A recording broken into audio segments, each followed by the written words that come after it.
आजाद मुल्क की कुछ पहचान भी होती है। उनमें प्रमुख है राष्ट्रीय ध्वज। केसरिया, सफेद और हरा है तो तीन रंग, मगर जब ये तीनों रंग एक साथ मिलते हैं तो बन जाता है तिरंगा। हमारी आन बान और शान का प्रतीक तिरंगे को एक दिन में यह आकार नहीं मिला। इसको बनने में लंबा वक्त लगा। 22 जुलाई 1947 को आज के तिरंगे को मान्यता मिली। उससे पहले 1904-5 में स्वामी विवेकानंद की शिष्या सिस्टर निवेदिता ने जो झंडा प्रस्तुत किया था, उस लाल और पीले रंग के झंडे में ब्रज और कमल के फूल थे। 1882 में वंदे मातरम लिखा ध्वज प्रस्तुत किया गया। बंग भंग के विरोध में सचिंद्र नाथ बोस ने 7 अगस्त 1906 को संतरी, पीले और हरे रंग का झंडा पेश किया, जिसमें कमल, सूरज और चंद्रमा के साथ वंदे मातरम लिखा था। 22 अगस्त 1907 को भी काजी कामा ने हरा, केसरिया और लाल रंग का तिरंगा प्रस्तुत किया। 1916 में गांधी जी के निर्देश पर पिंगली वेंकैया ने खादी का ध्वज बनाया, जिसमें लाल और हरे रंग के साथ चरखा अंकित था। 1931 में कांग्रेस कार्यकारिणी की बैठक में जवाहरलाल नेहरू, सरदार पटेल, मौलाना आजाद, मास्टर तारा सिंह, काका कालेकर, डॉक्टर हार्डिकर और पट्टभी सिताराम मैया ने जिस झंडे को आकार दिया, उसका स्वरूप बहुत कुछ आज के तिरंगे जैसा ही था, बस बीच में चरखा अंकित था। इस बीच सुभाष चंद्र बोस ने बाघ के चित्र वाला तिरंगा जारी कर दिया। आजादी के महज 24 दिन पहले आनन फानन में एक कमेटी गठित की गई। डॉक्टर राजेंद्र प्रसाद की अध्यक्षता वाली इस कमेटी में सी राजगोपालचारी, सरोजनी नायडू, अबुल कलाम आजाद, के.एम. मुंशी और डॉक्टर अंबेडकर शामिल थे।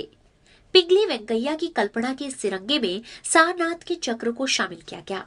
यह तिरंगा हमारी स्वतंत्रता का प्रतीक है। हमारे तिरंगे में सबसे ऊपर केसरिया, बीच में सफेद और नीचे हरे रंग की पट्टी है। ये तीनों समानुपात में है। ध्वज की चौड़ाई का अनुपात उसकी लंबाई के 2 और 3 का है। मध्य में मौजूद नीले अशोक चक्र में 24 तीलियां हैं। झंडा निर्माण के साथ ही झंडे के आकार, प्रकार और उसे फहराने के लिए भारतीय झंडा नियम बनाया गया, जिसमें वस्त्र, रंग, फहराने के नियम आदि की व्याख्या की गई है, जिसके अनुसार फटा या मैला कुचैला झंडा नहीं फहराना चाहिए। किसी अन्य झंडे को इसके ऊपर नहीं फहराना चाहिए। झंडे का प्रयोग किसी भी अन्य रूप में करना वर्जित है। फहराने के दौरान केसरिया रंग वाला हिस्सा ऊपर और हरा रंग वाला हिस्सा नीचे रहना चाहिए। झंडा फहराते समय खड़े होकर सम्मान देना चाहिए।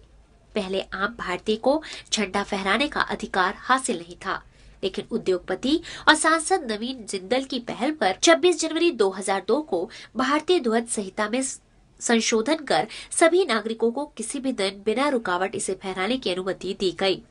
यही नहीं, हालिया फैसले में अब पर्याप्त रोशनी के साथ रात में भी नागरिक राष्ट्रीय ध्वज फहरा सकेंगे, लेकिन इसके मान में कोई कमी नहीं होनी चाहिए।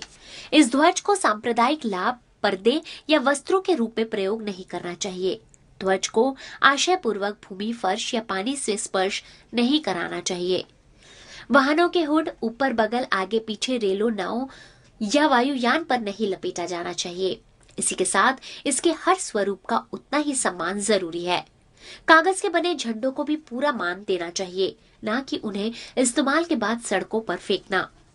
खेलों के मैदान पर, सरहदों पर या पर्दे पर जब यह तिरंगा फहराता है तो शान से हर भारतीय का सर ऊंचा हो जाता है और मन में गजब का उत्साह हिलोरे लेने लगता है।